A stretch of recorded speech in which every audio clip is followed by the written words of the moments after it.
بچے نے بڑا اچھا سوال کیا ہے. کہتا ہے 9th کلاس میں پڑھتا ہوں، تو یہ بتائیں زندگی میں لفظوں کی اہمیت زیادہ ہے یا عمل کی؟ سبحان اللہ. اللہ تعالیٰ میرا بیٹا آپ کے علم و عمل میں اضافہ فرمائے. وہ کہتے ہیں کہ السوال نصف العلم، جو سوال ہوتا ہے وہ بھی آدھا علم ہوتا ہے. دیکھیں یہ جو خیالات ہوتے ہیں نا، وہ بنیاد بنتے ہیں اعمال کی. الفاظ نہیں بنیاد بنتے، خیالات ہوتے ہیں جو اعمال کی بنیاد بنتے ہیں. اور جو الفاظ ہیں یہ صرف اظہار کا ایک طریقہ ہے. یہ خیال کے اظہار کا طریقہ بھی ہو سکتا ہے اور یہ عمل کے اظہار کا بھی ایک طریقہ ہو سکتا ہے. ایک آدمی جو ہے وہ کوئی عمل نہ کرے لیکن لوگوں کو لفظوں سے بتاتا پھرے کہ میں فلاں عمل بھی کرتا ہوں، فلاں عمل بھی کرتا ہوں. اور یا یہ ہو سکتا ہے کہ وہ عمل کی اہمیت بتاتا رہے.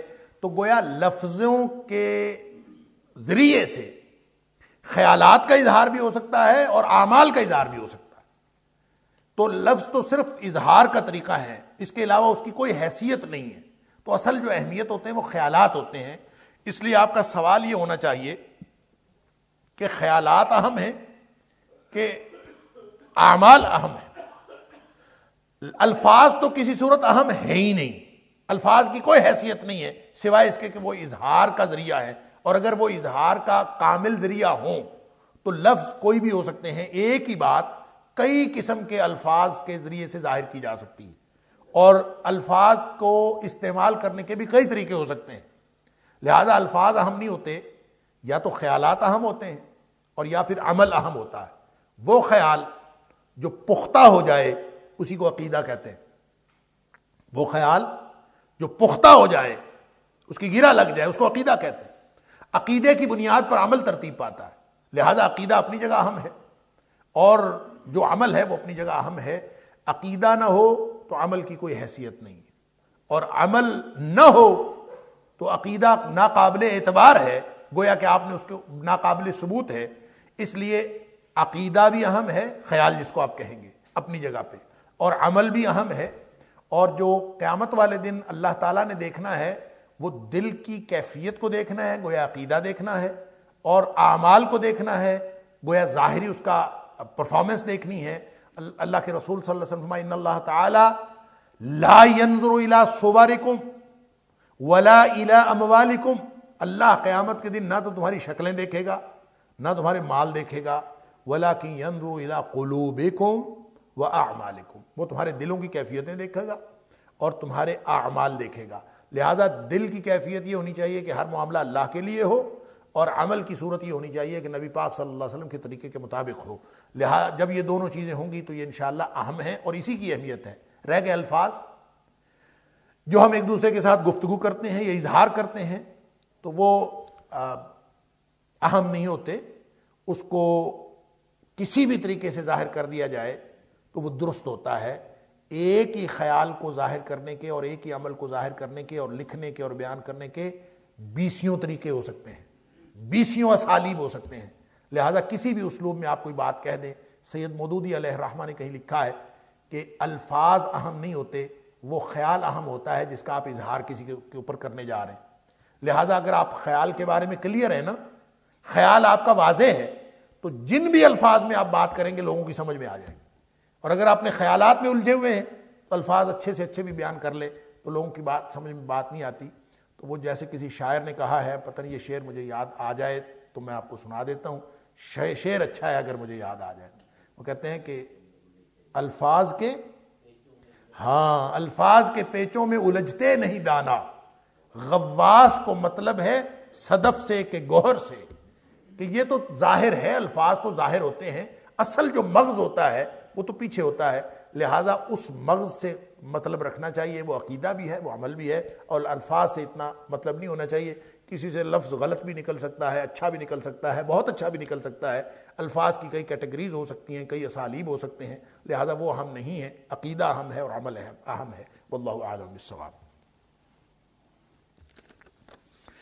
کشمیر کو اب ہم نے بالکل ہی بھلا دیا ہے اور ان کو بے یار و مددگار چھوڑ دیا ہے. نہ تو حکومت کچھ اقدامات کر رہی ہے اور نہ ہی کسی اور طرح سے مسلمان ان کی مدد کر رہے ہیں. جبکہ جہاد کے تینوں احکامات کے مطابق ہمیں ان کی مدد کرنی چاہیے۔ اب انفرادی طور پر ہم پر کیا ذمہ داریاں عائد ہوتی ہیں، براہ مہربانی رہنمائی کریں۔ جس نے بھلا دیا ہے وہ کہے کہ میں نے بھلا دیا، ہم نے تو کوئی نہیں بلایا۔ کس نے کہا بلایا؟ ہم نے تو کوئی نہیں بلایا۔ اللہ کا شکر ہے آج صبح بھی میں نے کشمیریوں کے لیے دعا کی ہے، اور ہر وقت جب آپ اپنے لیے دعا کرتے ہیں کشمیریوں کے لیے بھی دعا کریں، پوری دنیا کے مسلمانوں کے لیے دعا کریں۔ اور دیکھیں، لا یکلف اللہ نفسا الا وسعها، اللہ نے ہمیں اتنا ہی ذمہ دار بنایا ہے جتنی ہمارے اندر طاقت اور استطاعت رکھی ہے۔ جو کام حکمرانوں کا ہے آپ اس کے لیے کیوں پریشان ہوتے ہیں؟ جو کام فوج کے کرنے کا ہے اس کے لیے آپ کیوں پریشان ہوتے ہیں؟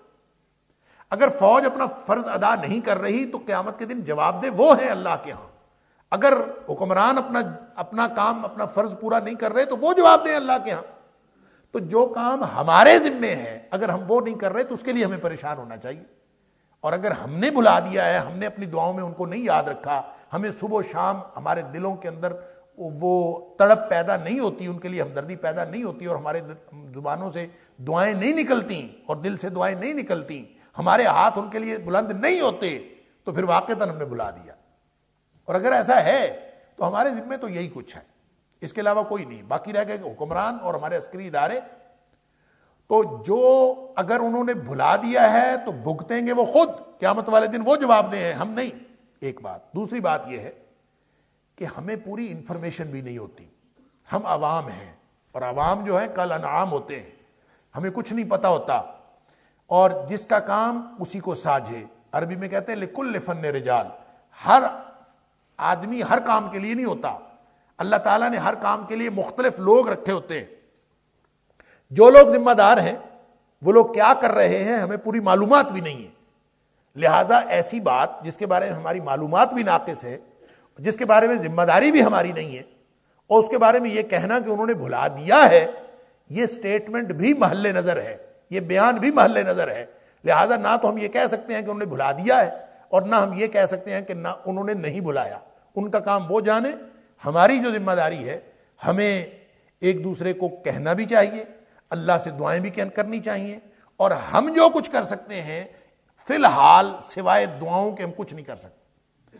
اور جن لوگوں نے عملی طور پر کچھ کرنا ہے ان کو ہم سمجھاتے رہیں، ان سے کہتے رہیں۔ آپ کا اگر کسی عسکری ادارے سے کسی سے انٹریکشن ہو آپ ان کو کہیں، آپ کا اگر کسی حکومتی ادارے کے ساتھ انٹریکشن ہو آپ ان کو کہیں، یہ ہماری ذمہ داری۔ رہ گئی بات کہ وہاں جا کے عملی طور پر کسی نے کیا کرنا ہے، تو وہ ذمہ داری ریاست کی ہے اور ریاستی اداروں کی ذمہ داری ہے، وہ میری اور آپ کی عوام الناس کی ذمہ داری ان معنوں میں نہیں ہے کہ ہم ریاستی اداروں کو پس پش ڈال کے اپنا کوئی اقدام کرنا شروع کر دیں، یا کوئی جتھا بندی شروع کر دیں، یا گروہ بندی بنا کے کوئی انتشار پیدا کرنے کی کوشش کریں۔ ہم اگر گروہ بندی کر بھی لیں گے، کوئی جتھا بنا بھی لیں گے، تو ہم اپنے ہاں بھی بگاڑ پیدا کریں گے اور وہاں جا کے بھی بگاڑ پیدا کریں گے، اس کے علاوہ کچھ نہیں ہو سکتا۔ لہٰذا کشمیر کی بات ہو یا فلسطین کی بات ہو یا شام کی بات ہو، یا حتیٰ کہ میں تو کہتا ہوں جن کے ساتھ ہماری دوستی جو ہے وہ ہمالیہ سے بلند ہے، چائنا، اس کے اندر مسلمان کتنی ابتلا کا شکار ہے۔ لہذا ہمارے حکمران کہیں کہ دوستی بلند ہے اور وہاں کے جو مسلمان ہیں ان کو وہ بھلائے رکھیں، تو ان کے بارے میں بھی قیامت والے دن ان کو جواب دینا پڑے گا۔ لہذا میں اور آپ ذمہ دار نہیں ہیں، آپ بالکل پریشان نہ ہوں کہ یہ ہماری ذمہ داری ہے، حکمرانوں کی ذمہ داری ہے، عسکری اداروں کی ذمہ داری ہے، اور جن کی ذمہ داری ہے وہ اپنی ذمہ داری نبھا رہے ہیں کہ نہیں، ہمیں علم نہیں ہے۔ بہت ساری باتیں عوام کو بتانے والی نہیں ہوتی، اور بہت ساری باتیں عوام کو بتانے والی ہوتی ہیں۔ جب ہمیں انفارمیشن ہی مکمل نہیں ہے تو ہم ان کے بارے میں بھی کیسے یہ فتویٰ لگا سکتے ہیں کہ وہ اپنی ذمہ داری نہیں پوری کر رہے، انہوں نے بھلا دیا ہے تو خود بھگتیں گے، نہیں بھلایا تو ذمہ داری ان کی ہے۔ ہمیں پریشان ہونے کی ضرورت نہیں ہے، ہمیں صرف اتنی پریشانی کی بہرحال ضرورت ہے کہ اگر ہم نے اپنی دعاؤں کا بھی حصہ ان کو نہیں بنایا تو پھر ہم نے واقعی بھلا دیا ہے۔ اپنی دعاؤں کا حصہ بنائیں۔ جب اپنے دشمنوں سے آپ کو پناہ مانگنی ہے، جب آپ کو اپنی مصیبتوں اور آفتوں سے پناہ مانگنی ہے، تو پھر آپ کو ضرور چاہیے کہ آپ صرف کشمیر کے مسلمانوں کے لیے نہیں، پورے انڈیا کے مسلمانوں کے لیے، آپ کو فلسطین کے مسلمانوں کے لیے، شام کے مسلمانوں کے لیے، برما کے مسلمانوں کے لیے، چائنا کے مسلمانوں کے لیے، اور پوری دنیا کے مظلوم مسلمانوں کے لیے دعا کرنی چاہیے، کہاں کہاں کون سا مسلمان ہے جو اس وقت ابتلا میں نہیں ہے؟ پوری دنیا کے مسلمان ابتلا میں ہیں، اور اس ابتلا میں ہم عوام دعا کر سکتے ہیں، ایک دوسرے کو صبر کی تلقین کر سکتے ہیں، اور جہاں کہیں کوئی با اختیار آدمی یا با اختیار ادارے کے ساتھ ہمارا انٹریکشن ہو تو ان کو ذمہ داری کی تنبیہ کر سکتے ہیں، ذمہ داری کے بارے میں یاد دہانی کرا سکتے ہیں۔ اس کے علاوہ ہمارے پاس کچھ نہیں ہے۔ اللہ تعالی ہم سب کو اپنی جو ہماری استطاعت ہے اس کے مطابق کردار پیش کرنے کی توفیق عطا فرمائے۔ جی وعلیکم السلام۔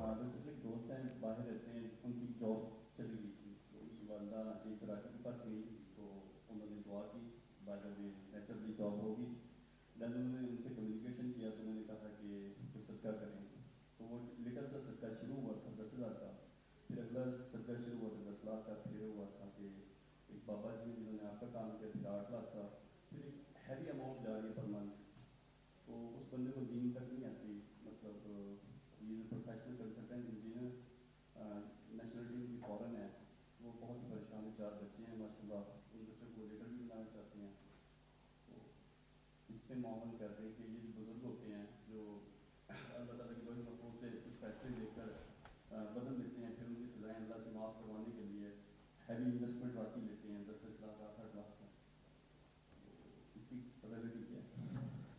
آپ کے سوال کے اندر بہت سارے ابہامات ہیں اور بہت سارے کنفیوژنز اور بہت سارے تضادات ہیں، لیکن جو میں سمجھا ہوں وہ سوال یہ ہے کہ کسی بندے نے دعا کی تھی کسی کے لیے، اور دعا کے بعد اس کی جزا مانگنی شروع کر دی کہ جناب اتنے پیسے دے دو صدقے کے نام پر، اور پھر اتنے دے دو، اور اب جو ہے وہ اماؤنٹ بڑھتے بڑھتے کافی زیادہ ہو گئی ہے، اور ہر سال اماؤنٹ بھی جا رہی ہے۔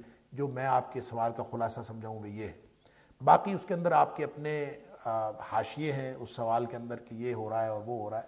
دیکھیں کچھ بھی نہیں ہو رہا، اللہ کی تقدیر اور لوح محفوظ تک نہ کسی کی رسائی ہے اور نہ اس کے اندر کوئی تبدیلی کر سکتا ہے۔ البتہ دعا کسی کے لیے کوئی بھی کر سکتا ہے، اس کے لیے کوئی بہت زیادہ پہنچا ہوا ہونا بھی ضروری نہیں ہے دعا کرنے کے لیے، اپنے سے چھوٹے سے بھی کہا جا سکتا ہے تم میرے لیے دعا کرو۔ نبی کریم صلی اللہ علیہ وسلم نے حضرت ابوبکر صدیق رضی اللہ تعالیٰ عنہ سے کہا، جب وہ حج کے لیے جا رہے تھے 9 ہجری میں، تو نبی پاک صلی اللہ علیہ وسلم نے حضرت ابوبکر صدیق رضی اللہ تعالیٰ عنہ سے کہا تھا کہ اپنے بھائی محمد صلی اللہ علیہ وسلم کو اپنی دعاؤں میں نہ بھولنا۔ اب نبی کریم صلی اللہ علیہ وسلم امتی سے کہہ رہے ہیں کہ میرے لیے دعا کرنا، تو اس لیے اس کا مطلب ہے کسی چھوٹے سے بھی کہا جا سکتا ہے، کسی کم مرتبے والے سے بھی، کسی دنیا دار سے بھی ایون کہا جا سکتا ہے کہ تم میرے لیے دعا کرنا، کوئی حرج نہیں اس میں۔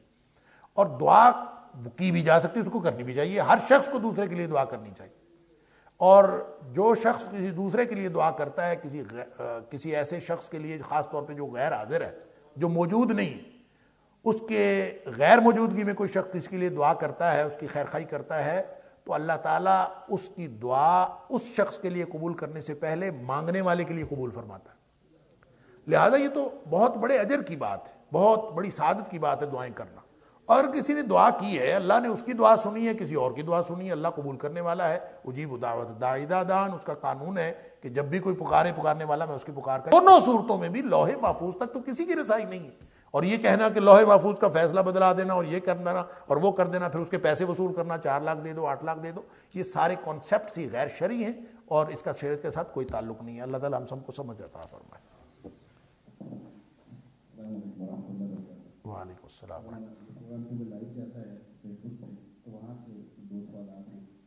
ایک سوال یہ ہے کہ جو نافرمان اولاد ہے اس کی توبہ قبول ہو جاتی ہے جبکہ والدین فوت ہو چکے ہیں اور وہ زندگی میں نافرمانی کرتے رہے، اور دوسرا سوال یہ ہے کہ اللہ نے مرد کو زیادہ شادی کی اجازت کیوں دی ہے، عورتوں کو کیوں دی؟ جو پہلا سوال ہے کہ نافرمان اولاد کی کیا توبہ قبول ہو جاتی ہے؟ بالکل توبہ قبول ہو جاتی ہے۔ ان اللہ تعالی یقبل توبۃ العبد ما لم یغرغر، موت سے پہلے اللہ تعالیٰ ہر چیز کی توبہ قبول کر لیتا ہے۔ البتہ ان کے والدین فوت ہو گئے اور وہ اس کو خیال ہے کہ وہ اپنے والدین کی نافرمانی کرتا رہا، تو والدین کے لیے دعا کرے۔ والدین کے لیے بات تو یہ ہے کہ والدین کے ساتھ حسن سلوک کرنے کی ضرورت تھی، اس نے والدین کے ساتھ بدسلوکی کی، اب یہ توبہ کر لی ہے، تو توبہ کرنے کے بعد جو بھی توبہ ہوتی ہے وہ معتبری اس وقت ہوتی ہے جب اس کے بعد کا طرز عمل ٹھیک ہو جائے۔ تو اگر آپ کا توبہ کرنے کے بعد کا عمل ٹھیک ہو گیا ہے تو اللہ تعالیٰ اس توبہ کو قابل اعتبار قرار دیتا ہے، پھر اللہ تعالیٰ اس توبہ کو قبول بھی فرماتا ہے۔ تو والدین فوت ہو گئے ہیں، اب وہ حسن سلوک کرے گا والدین کے ساتھ تو پھر پتہ چلے گا نا کہ اس کی توبہ سچی ہے یا جھوٹی ہے۔ حسن سلوک کیسے کرے کہ والدین تو فوت ہو گئے، تو والدین جو فوت ہو گئے ہیں ان کے ساتھ حسن سلوک کیا جا سکتا ہے کہ نہیں؟ نبی کریم صلی اللہ علیہ وسلم نے اس کے بارے میں بھی رہنمائی فرمائی۔ کسی شخص نے پوچھا تھا کہ اللہ کے رسول صلی اللہ علیہ وسلم میرے والدین فوت ہو گئے ہیں تو کیا ان کے فوت ہو جانے کے بعد بھی میں ان کے ساتھ حسن سلوک کر سکتا ہوں؟ آپ نے فرمایا ہاں کر سکتے ہو۔ کیسے؟ اس میں نبی پاک صلی اللہ علیہ وسلم نے 5 باتیں فرمائیں۔ سب سے پہلی بات آپ نے فرمائی ان کے لیے دعا کرو، اور یہاں مطلقاً دعا کی بات، ان کے لیے کسی بھی طرح کی آپ دعا کرتے ہیں، رب ارحمہما کما ربیانی صغیرہ، یہ بہترین دعا ہے جو اللہ تعالیٰ نے قرآن میں سکھائی کہ اللہ ان کے اوپر ویسے ہی رحمت کر جس طرح مجھے بچپن میں پالتے ہوئے وہ میرے اوپر رحمت کرتے تھے، تو ان کے اوپر رحمت کر۔ بہترین دعا ہے، قرآنی دعا ہے، اجر ہی اجر ہے، اور والدین کے ساتھ حسن سلوک کا ایک ذریعہ ہے۔ دوسری بات ہے دعائے مغفرت، کہ ان کے لیے خاص طور پر دعائے مغفرت کی جائے۔ اللہم اغفر لہا، والدہ کے لیے اللہم اغفر لہو، والد کے لیے، اور نام لے کے بھی آپ کر سکتے ہیں، اللہم اغفر لہما بھی کہہ سکتے ہیں، اللہم اغفر لہم کہہ سکتے ہیں۔ آپ اردو پنجابی میں بھی ان کے لیے دعا کر سکتے ہیں، اللہ ان کو بخش دے، اللہ تعالیٰ ان کی خطائیں معاف کر دے، اللہ تعالیٰ ان کے حسنات قبول کر، جیسے مرضی آپ جس زبان میں بھی دعائے مغفرت کریں کر سکتے ہیں۔ یہ بھی والدین کے ساتھ حسن سلوک۔ اسی طرح نبی کریم صلی اللہ علیہ وسلم نے فرمایا تیسری بات یہ ہے کہ اگر انہوں نے اپنی زندگی میں کوئی معاہدہ کیا تھا یا کوئی وعدہ کیا تھا یا کسی سے کوئی بات، کوئی کمٹمنٹ کی تھی تو آپ اس کو پورا کرو، یہ بھی ان کے ساتھ حسن سلوک۔ اور چوتھی بات آپ نے فرمائی کہ والدین کے جو رشتہ دار ہیں، وہ رشتہ دار خاص طور پہ جن کے ساتھ آپ کا کوئی تعلق نہیں ہے اور کوئی تعلق نہیں بنتا سوائے اس کے کہ والدین کی وجہ سے رشتہ داری ہے، تو ان کے ساتھ اچھا سلوک کرو۔ تو رشتہ داروں کے ساتھ اچھا سلوک کرنے سے یہ بھی والدین کے ساتھ حسن سلوک کا ایک طریقہ ہے۔ اور 5ویں بات نبی پاک صلی اللہ علیہ وسلم نے فرمائی کہ والدین کے دوستوں کے ساتھ، جن کے ساتھ والدین کی دوستی تھی، تو والدہ کی سہیلیاں ہیں یا والد کے دوست ہیں، تو ان کے ساتھ جن کے ساتھ آپ کا کوئی اور معاملہ نہیں ہے لیکن صرف اس وجہ سے کہ والدین کے دوست ہیں، والدین کے تعلق رکھنے والے ہیں، ان سے اچھا سلوک کرو، تو یہ بھی والدین کے ساتھ حسن سلوک کی۔ یہ 5 باتیں نبی پاک صلی اللہ علیہ وسلم نے فرمائی، اس لیے حسن سلوک کا موقع بھی موجود ہے۔ تو جس شخص نے توبہ کری، توبہ اللہ قبول کرتا ہے، اور اللہ تعالیٰ اپنی موت سے پہلے پہلے توبہ قبول کرتا ہے۔ اور توبہ کا اعتبار یہ ہے اور توبہ کا ثبوت یہ ہے اور توبہ کی دلیل یہ ہے کہ توبہ کرنے کے بعد انسان عملی طور پر اس سارے گناہ سے باز آ جائے اور اس کے بعد کے اپنے معاملات ٹھیک کر لے۔ اور کیسے ٹھیک کرے گا والدین کے ساتھ حسن سلوک کے حوالے سے، یہ 5 باتیں موجود ہیں۔ اور والدین کے رشتہ داروں کے حوالے سے بہت ساری اور بھی احادیث ہیں، جیسے ایک حدیث کے اندر آتا ہے نبی پاک صلی اللہ علیہ وسلم کے پاس ایک شخص آیا، اس نے کہا اللہ کے رسول صلی اللہ علیہ وسلم مجھ سے گناہ ہو گیا، فلاں گناہ کر بیٹھا۔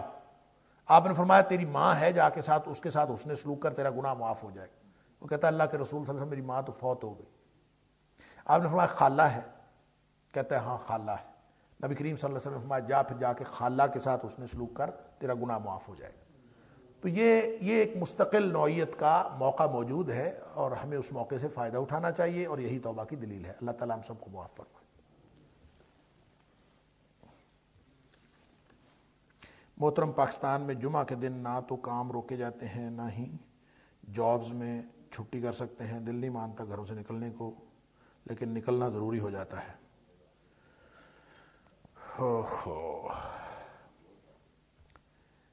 یہ سوال تو کوئی نہیں ہے، تو درد دل ہے، اور میں بھی اس درد دل کو انڈورس کرتا ہوں۔ اصل بات پتہ کیا ہے، جمعہ پڑھنے سے کوئی بھی نہیں روکتا، نہ کوئی جاب روکتی ہے، نہ کوئی کاروبار روکتا ہے، اور نہ ہی کوئی حکومت روکتی ہے، نہ کوئی حکومتی ادارہ روکتا ہے۔ اصل میں وہ کہتے ہیں نا من حرامی تو حجتاں ٹیر۔ جب آدمی نے خود کچھ نہیں کرنا تو بہانے بڑے، یہ سارے بہانے ہیں۔ بات یہ ہے کہ اگر کوئی شخص جمعہ پڑھنا چاہتا ہے تو میں نے آج تک کوئی ایسا یعنی مالک نہیں دیکھا، ایسا باس نہیں دیکھا، یا ایسا کوئی دفتر نہیں دیکھا کہ جہاں کا جو سربراہ ہے وہ جمعہ پڑھنے سے روکتا ہو۔ کبھی بھی نہیں ہوتا، ایسا کہیں بھی نہیں ہوتا۔ بلکہ یہاں تک کہ یہ تو غیر ملکوں میں بھی نہیں ہوتا، جہاں پہ مالک جو ہیں وہ غیر مسلم بھی ہوں تو وہ بھی جمعہ پڑھنے سے نہیں روکتے. وہاں بھی لوگوں نے البتہ ٹائم کی پابندی ہوتی ہے دفاتر کے اندر، وہاں بھی ٹائم کی پابندی ہوتی ہے. کچھ لوگوں نے وہ خاص وقت دیتے ہیں کہ اتنا وقت آپ اگر لینا چاہیں تو لے لیں اور اتنے وقت میں آپ جمعہ پڑھ لیں. اور اسی وجہ سے غیر ملکوں کے اندر ہم دیکھتے ہیں، مثلا UK یورپ کے اندر، وہاں پہ ایک ایک مسجد میں کئی جمعے بھی ہوتے ہیں، اور وہ اسی لیے ہوتے ہیں لوگوں کی ڈیوٹی ٹائمنگز کو سامنے رکھ کے. ایک انہوں نے سلاٹ رکھی ہوتی ہے کہ یہ آدھا گھنٹہ یہ والا جمعے کا ہوگا، پھر اگلا آدھا گھنٹہ یہ والا جمعے کا ہوگا، پھر اگلا آدھا گھنٹہ یہ والا جمعے کا ہوگا، تاکہ لوگ وہاں کے حساب سے، چونکہ کافر ملکوں کے اندر آپ کی جو ڈیوٹیاں ہوتی ہیں اور اس کی جو نوعیت ہوتی ہے وہ مختلف ہوتی ہے، وہاں کے قانون کی پابندی بھی آپ نے کرنی ہوتی ہے، شریعت کی پابندی بھی کرنی ہوتی ہے، لہٰذا وہاں پہ اس طرح کے سسٹمز ہیں. لیکن پاکستان کے اندر اور اسلامی ممالک کے اندر تو ایسا کبھی نہیں ہوا کہ کوئی جمعہ پڑھنے سے روکے. البتہ جمعے کی چھٹی کو جو تصور ہے، اگر آپ کا اس درد دل کا مقصد یہ ہے کہ جمعے کو چھٹی ہونی چاہیے، تو یہ تصور بھی کوئی شرعی نہیں ہے. جمعے کو چھٹی ہونا کوئی ضروری نہیں ہے. جمعے کو قرآن یہ کہتا ہے کہ جب جمعے کا وقت ہو اس وقت کاروبار چھوڑ دو، تو اس کا مطلب ہے جمعے کے دن کاروبار کی چھٹی تو نہیں کہی گئی.